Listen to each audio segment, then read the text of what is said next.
రాజమండ్రి పుష్కర ఘాట్ వద్ద భక్తుల పుణ్యస్నానాలు ఆచరిస్తున్నారు. నిన్నటి ఘటనతో అప్రమత్తమైన అధికార యంత్రాంగం పటిష్ట చర్యలు చేస్తోంది. ప్రస్తుతం రాజమండ్రి వద్ద పరిస్థితి ఎలా ఉందో మా కరెస్పాండెంట్ పాపయ్య లైవ్ లో అందిస్తారు. పాపయ్య, రెండో రోజు పుష్కర స్నానాలు ఎలా సాగుతున్నాయి? భక్తుల తాకిడి ఎలా ఉంది? పుష్కరాల్లో రెండో రోజు యాత్రికుల రద్దీ చాలా తక్కువగా కనిపిస్తుంది. నిన్నటి జరిగిన విషాద సంఘటన 27 మంది మృతి చెందడంతో దీని ప్రభావం యాత్రికులపై చాలా స్పష్టంగా కనిపిస్తుంది. ఇవాళ రెండో రోజు యాత్రికుల రద్దీ నిన్నటితో పోలిస్తే చాలా నామమాత్రంగా కార్తీక సోమవారం రోజు ఎంతైతే రద్దీ ఉంటుందో అంత రద్దీ మాత్రమే నేడు కనిపిస్తుంది. మనం చూస్తున్నాం పుష్కర్ ఘాట్లో. అయితే ఈ రోజు అధికార యంత్రాంగం చాలా జాగ్రత్తలు తీసుకుంటుంది. ముందుగానే నిన్నైతే ఏ లోపాలతో నిన్న ప్రమాదం విషాద సంఘటన అయితే జరిగిందో ఆ లోపాలన్నీ సరిచేసుకోవడానికి అడుగడుగునా పోలీసు బలగాలను మోహరించారు. పెద్ద ఎత్తున కొన్ని వేల మంది పోలీసులను అడుగడుగునా మోహరించి యాత్రికులకు సూచనలు చేయడంతో పాటుగా కొన్ని మార్గాలు కోటిలింగాల రేవు వంటి పెద్ద పెద్ద ఘాట్లకి యాత్రికులను మార్గ మధ్యంలోనే మళ్లింపు చేస్తున్నారు. దీని మూలంగా రేవుల్లో పుష్కర రేవుల్లో రద్దీ తగ్గడంతో పాటు ముఖ్యంగా ఏదైతే రాజమండ్రిలో ప్రధాన రేవు అయిన పుష్కర్ ఘాట్ లో ఈ రోజు రద్దీ చూస్తే చాలా తక్కువగా ఉంది. కార్తీక సోమవారం కూడా మామూలు రోజుల్లో ఇంతకన్నా రద్దీ ఎక్కువగానే ఉంటుంది. అలాంటి రద్దీ ఈ రోజు తగ్గిపోయింది. నిన్న 27 మంది తొక్కిసలాట్లో మృతి చెందడంతో చాలా మంది యాత్రికులు ఈ రోజు భయపడిపోయి మా యాత్ర స్నానానికి మానుకున్నట్లుగా తెలుస్తుంది మన సమాచారం. అయితే ఒక మోస్తరు సంఖ్యలో వస్తున్నారు చెప్తే నిన్నటి స్థాయిలో ప్రారంభం రోజు విపరీతమైన రద్దీ. నిన్న ఇదే సమయానికి కొన్ని లక్షల మంది క్యూ లైన్లో బయట రోడ్ల నిండా మొత్తం జామ్ అయిపోయిన పరిస్థితుల్లో ఈ రోజు చూస్తే కనుక మొత్తం ఖాళీగా కనిపిస్తున్నాయి. క్యూ లైన్లో కూడా చాలా ఖాళీగా కనిపిస్తుంది. రేవుల్లో కూడా పూర్తి ఖాళీ. నిన్న మనం ఇప్పుడు ప్రస్తుతం చూస్తున్న విజువల్లో అడుగు ఇసుకేస్తే రాలినంత మంది జనం పుష్కర ఘాట్ లో గోదావరి మాత విగ్రహం ఎదురుగా ఉన్న పరిస్థితి ఇప్పుడు మనం ప్రస్తుతం చూస్తున్నాం. ఇక్కడ నిన్న ఇదే సమయంలో పరిస్థితి చూస్తే చాలా కితకితలు ఇసుకేస్తే రాలని పరిస్థితి. ఇదే రేవులో నిన్న ముఖ్యమంత్రి స్నానం ఆచరించడం, స్వామీజీలు ఇక్కడే పుష్కరాలు ప్రారంభించడంతో ప్రతి ఒక్కరు కూడా రాజమండ్రి పుష్కర స్నానానికి వచ్చే ప్రతి ఒక్కరికి కూడా పుష్కర స్నానం అంటే పుష్కరాల గేటే ప్రధానంగా ఉంటుంది. ఇక్కడే గోదావరి స్టేషన్ ఉంది. ఈ రోజు రైళ్ల నుంచి వచ్చే రద్దీని కూడా చూస్తే కేవలం గోదావరి రైల్వే స్టేషన్ కొద్దిగా నామమాత్రంగా వచ్చే యాత్రికులనే ఈ పుష్కర్ ఘాట్కి అనుమతిస్తున్నారు. మిగతా ప్రాంతాల నుంచి వచ్చే యాత్రికులందరినీ కూడా కోటిలింగాల రేవు, వీఐపీ ఘాటు తదితర ప్రాంతాలకు మళ్లింపు చేస్తున్నారు. దారి మధ్యలో నిన్నైతే ఏదైతే మనం లోపాలు ఉన్నాయని చెప్పామో అదే లోపాలను ఈ రోజు అధికార యంత్రాంగం సరిచేసుకుంది. మరోవైపు ముఖ్యమంత్రి చంద్రబాబు నాయుడు కూడా రాత్రి 12 నుంచి 2 గంటల వరకు కూడా నగరంలోని ఘాట్లన్నింటినీ పరిశీలించారు. ఎక్కడెక్కడ ఏమేమి చర్యలు, ప్రత్యామ్నాయ చర్యలు అన్ని తీసుకున్నారు. నిన్న ఎటువంటి లోపాలు జరిగినాయి వాటి దిద్దుబాటు చర్యలు తీసుకున్నారు. పుష్కర్ ఘాట్ లో నిన్న 27 మందికి మృతికి కారణమైన గేట్ లో ఈ రోజు ఓన్లీ ఇన్ గేట్ మాత్రమే చేశారు. దానికి ఆ గేట్ నుంచి బయటకు వెళ్లటాన్ని నిషేధించారు. ప్రత్యేకంగా చూస్తే ఇన్ గేట్ ఒకటి, అవుట్ గేట్ ఈ రోజు వేరువేరుగా దారులు చెప్పారు. అదేవిధంగా పోలీస్ యంత్రాంగం కూడా ఈ రోజు యాత్రికులకి సంబంధించి నిత్యం సమాచారం అందజేయటం, యాత్ర స్నానాలు చేసిన వారిని బయటకు పంపించడం, స్నానం చేసే వాళ్ళని ఇక్కడ రద్దీగా ఉంటే మళ్ళీ ఇంకో ప్రాంతానికి మరలించడం వంటి చర్యలు కూడా ఈ రోజు చేపట్టారు. ఇదే సంఘటన నిన్నే అప్రమత్తమై నిన్న ఇదే విధమైన చర్యలు తీసుకున్నట్టు 27 మంది ప్రాణాలు బలిపెట్టే అవకాశం ఉండేది కాదు. పుష్కర స్నానాలు, పుణ్య స్నానాలు ఆచరించిన 27 మంది ప్రాణాలు గాల్లో కలిసిపోయిన పరిస్థితిని ఈ రోజు అధికార యంత్రాంగం సమర్థంగా నిర్వహిస్తుందని చెప్పాలి. ఇదే విధంగా నిర్వహించగలిగితే ఈ మిగతా 10 రోజులు కూడా పుష్కరాలు చాలా ప్రశాంతంగా భక్తులు పుణ్యస్నానాలు ఆచరించడానికి అవకాశం కలుగుతుంది. అధికార యంత్రాంగం, పోలీస్ యంత్రాంగం ఈ రోజు అయితే చాలా అప్రమత్తంగా వ్యవహరిస్తుందని చెప్పాలి. పుష్కరాల రేవుల్లో కూడా యాత్రికులకి దాదాపు కొంచెం అటు ఇటుగా అదే సంఖ్యలో పోలీసు వ్యవస్థ అడుగుకు ఒక చొప్పున మోహరించి యాత్రికులకి సూచనలు చేయటం, సలహాలు ఇవ్వటం, ఎక్కడ ఖాళీ ఉంది, పక్కన ఖాళీ ఉంది, అటు మళ్లింపులు చేయటం, ఎక్కడికెక్కడ రోప్ పార్టీలు ఏర్పాటు చేశారు, దారి మళ్లిస్తున్నారు యాత్రికులకి, ఇక్కడ రద్దీగా ఉంది ఆ పక్కకెళ్లి చేయండి అని నిన్న చేసిన లోపాలన్నింటినీ ఈ రోజు సరి చేసుకున్నారనే చెప్పాలి. అయితే ఇంత చేసినప్పటికీ యాత్రికుల ప్రభావం మీడియాలో విస్తృతంగా ప్రచారం కావడంతో నిన్న 27 మంది తొక్కిసలాటకు గురయ్యారు. లక్షలాది మంది వస్తున్న ప్రభావం ప్రజలపై స్పష్టంగా కనిపిస్తుంది. సాధారణంగా ఈ రెండో రోజు యాత్రికుల సంఖ్య పెరగాల్సింది పోయి ఈ రోజు పూర్తిగా తగ్గిపోయిందని చెప్పాలి.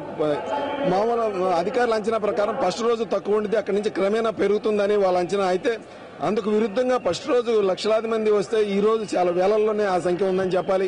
ఘాట్లన్నీ కూడా చాలా ఖాళీగానే కనిపిస్తున్నాయి. కోటిలింగాల రేవు ఘాట్ నుంచి పుష్కర్ ఘాటు, వీఐపీ ఘాట్ అన్ని ఘాట్లకి యాత్రికులందరినీ ఎలో చేస్తున్నారు. రద్దీని బట్టి కూడా డైవర్షన్లు చేస్తున్నారు. యాత్రికుల్ని ఒక ఘాటుకే తరలించకుండా డైవర్షన్ చేస్తున్నప్పటికి కూడా పరిస్థితి ఈ రోజు అయితే చాలా తక్కువగా ఉంది యాత్రికుల నుంచి స్పందన. అయితే ఇదే విధంగా 2 రోజులు కొనసాగితే మళ్ళీ పటిష్టమైన భద్రతా చర్యలు తీసుకుంటే మళ్ళీ ప్రజలు పుష్కరాలకు పెద్ద ఎత్తున తరలి వచ్చే అవకాశం ఉందని అధికార యంత్రాంగం భావిస్తుంది. ముఖ్యంగా ముఖ్యమంత్రి ఈ 10 రోజుల పాటు రాజమండ్రిలోనే తిష్ట వేసి నేనే ప్రతి పనిని పర్యవేక్షిస్తానని స్వయంగా చెప్పారు. రాత్రి 12 గంటలకి సమయంలో ప్రెస్ కాన్ఫరెన్స్ పెట్టారు. ఆ అనంతరం ప్రతి ఘాట్ని సందర్శించారు. ఆయన సందర్శించి ఎక్కడెక్కడ లోపాలు ఉన్నాయి అన్న మొత్తం సమీక్షించి వాటిని యుద్ధ ప్రాతిపదికన రాత్రికి రాత్రి దానికి ప్రత్యామ్నాయ చర్యలు జరగాలి. ఈసారి ఎటువంటి సంఘటన జరిగినా నేను క్షమించే ప్రశ్నే లేదు. ఫస్ట్ రోజు కొన్ని లోపాలు ఉన్నాయి. ఆ లోపాలు కనుక చాలా సీరియస్ గా అధికారుల మీద ఆయన తీవ్రంగా స్పందించినట్లు తెలుస్తుంది చూస్తే కనుక. అయితే ఈ సమీక్ష అంతా ఈ కట్టుదిట్టమైన ఏర్పాట్లు చేశాము, యాత్రికులకు ఎటువంటి అసౌకర్యం కలగకుండా అనే సమాచారం మళ్ళీ ప్రజలకు చేరి ప్రజలు మళ్ళీ రావడానికి 2 రోజులు సమయం పడుతుంది. అందులోకి రద్దీ ఏర్పడుతుంది అనేది అధికారులు సూచన చేస్తున్నారు. స్వాతి, మనం చూస్తే కనుక రేపు బుధవారము, రేపు అమావాస్య, ఆషాఢ మాసం అమావాస్య కావడంతో చాలా మంచి రోజు. ఆ రోజు పుణ్యస్నానం ఆచరిస్తే చాలా పుణ్యం వస్తుందని పీఠాధిపతులు వీళ్ళంతా కూడా చెప్పడంతో రేపు పెద్ద సంఖ్యలో వచ్చే అవకాశం ఉందని కూడా ఇక్కడ యాత్రికులు అధికార వర్గాలు చెప్తున్నాయి. రేపు అధిక సంఖ్యలో వస్తారు. నిన్న చూస్తే కనుక మనం ఉత్తరాంధ్ర ప్రాంతం నుంచి అధిక సంఖ్యలో ప్రజలు తరలి వచ్చారు. ఈ 13 జిల్లాల్లో ఉత్తరాంధ్ర 3 జిల్లాల నుంచే నిన్న వచ్చిన మృతుల్లో కూడా ఎక్కువ మంది ఉత్తరాంధ్ర ప్రాంతం వారే ఉన్నారు. మిగతా జిల్లాల నుంచి చాలా నామమాత్రపు సంఖ్యలో ఉంది. స్థానికులైన రాజమండ్రి వాసులు తప్పితే మిగతా జిల్లాల నుంచి హాజరు చాలా తక్కువగా ఉంది. కానీ రేపటి నుంచి యాత్రికుల రద్దీ పెరుగుతుంది మేము అని ప్రభుత్వ వర్గాలు అటు అధికార వర్గాలు కూడా తెలియజేసేది. ప్రతి పుష్కర్ ఘాట్ కూడా ఒక ఇన్ఛార్జిని ఏర్పాటు చేయడం, అంబులెన్సుల ఏర్పాటు రెడీగా. ఈరోజు నిన్న ఏదైతే లోపాలు జరిగినాయో ఆ లోపాలన్నింటినీ కూడా తక్షణం సవరించుకొని కట్టుదిట్టమైన ఏర్పాట్లు చేశారని చెప్పాలి. యాత్రికులకు ఇదే విధమైన చర్యలు తీసుకుంటే కనుక ఈ 15 రోజులు భక్తులు ఎంత పెద్ద సంఖ్యలో వచ్చినప్పటికీ ఎటువంటి అసౌకర్యం కలగకుండా కూడా పుణ్యస్నానాలు ఆచరించే అవకాశం కలుగుతుందని చెప్పవచ్చు.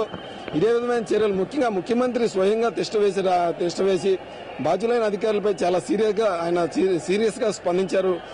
నేను నిర్లక్ష్యాన్ని సహించను, ఆయన నిధులు వెచ్చించడానికి కూడా వెనకాడటం లేదు. ఎంత ఖర్చు పెట్టైనా సరే యాత్రికులకు ఎటువంటి అసౌకర్యం లేకుండా చాలా కట్టుదిట్టంగా చాలా అట్టహాసంగా ఈ పుష్కర వేడుకలు నిర్వహించాలి. ఇది ప్రభుత్వానికి ప్రతిష్టాత్మకమైన కార్యక్రమం చాలా స్పష్టమైన ఆదేశాలు జారీ చేశారు. దీంతో నిన్న ఇదే సమయంలో ఒక్క పోలీస్ అధికారి కూడా పుష్కర్ ఘాట్లో లేని పరిస్థితి. ముఖ్యమంత్రి తెలంగాణలో పోలీస్ అధికారులందరూ విధులను విస్మరించి వాళ్ళంతా రెస్ట్ ఆఫ్ మూడ్ లోకి వెళ్ళిపోయిన పరిస్థితుల్లో ఈ రోజున ఒక పుష్కర్ ఘాట్లోనే దాదాపు 5,000 మంది పోలీసులు మోహరించారు. అదేవిధంగా రోడ్ల మీద భారీ సంఖ్యలో మోహరించారు. అదేవిధంగా సమాచార వ్యవస్థ లేదు. ఇంకొక విషయం ప్రభుత్వం సవరించుకోవాల్సిన సూచన మనకు స్పష్టంగా కనిపిస్తుంది. రాజమండ్రిలో వాతావరణం చూస్తే కనుక మరో వేసవిని తలపిస్తుంది. స్వాతి, 40 డిగ్రీల ఉష్ణోగ్రతలు నమోదవుతుంది. నిన్న మృతుల్లో కూడా 2 వడదెబ్బకి గొంతెండిపోయి మృతి చెందిన వాసులు ఉన్నారు. తక్షణం పుష్కర్ ఘాట్ లో మంచినీటి వసతి కల్పించాల్సిన అవసరం ఎంతైనా ఉంది. సత్యసాయి సేవా సంస్థ లాంటి వారు మేము మంచినీళ్లు సరఫరా చేస్తామంటున్నా కూడా అధికార యంత్రాంగం తమకు అనుమతి ఇవ్వటం లేదు అని మొరపెట్టుకుంటున్నారు. స్వచ్ఛంద సంస్థలు ఎన్జీఓలను కనుక దీంట్లో భాగస్వామ్యం చేస్తే వారంతా మంచినీళ్ళు అందించి యాత్రికులు చాలా సౌకర్యంగా ఉంటుందంట్లో ఎటువంటి సందేహం లేదు. తక్షణం కనుక పుష్కర్ ఘాట్ లో మంచినీళ్ళు ఏర్పాటు చేయబోతే ఈ రోజు వడదెబ్బ మృతులు గొంతెండిపోయే పరిస్థితి. గోదావరి చెంతనే ఉన్నా కూడా ఈ నీరు ఎటువంటి తాగటానికి పనికిరాని పరిస్థితుల్లో తక్షణం ప్రభుత్వం అధికార యంత్రాంగం ఈ కొన్ని లోపాలను చేసుకున్నట్లుగానే మంచినీటి ఏర్పాట్లు వంటివి కూడా పుష్కర్ ఘాట్ లో ఏర్పాటు చేసి స్వచ్ఛంద సంస్థలు ఎన్జీఓల సహకారంతో ఆ ఏర్పాట్లు చేయగలిగినట్లయితే యాత్రికులు ఎటువంటి అసౌకర్యానికి గురి కాకుండా ఎంతో పెద్ద సంఖ్యలో వచ్చినప్పటికీ కూడా పుష్కర స్నానం యథావిధిగా ఆచరించి వారు సురక్షితంగా తమ గమ్యస్థానాలకు చేర్చుకోవచ్చు. Swathi, thank you Papayya.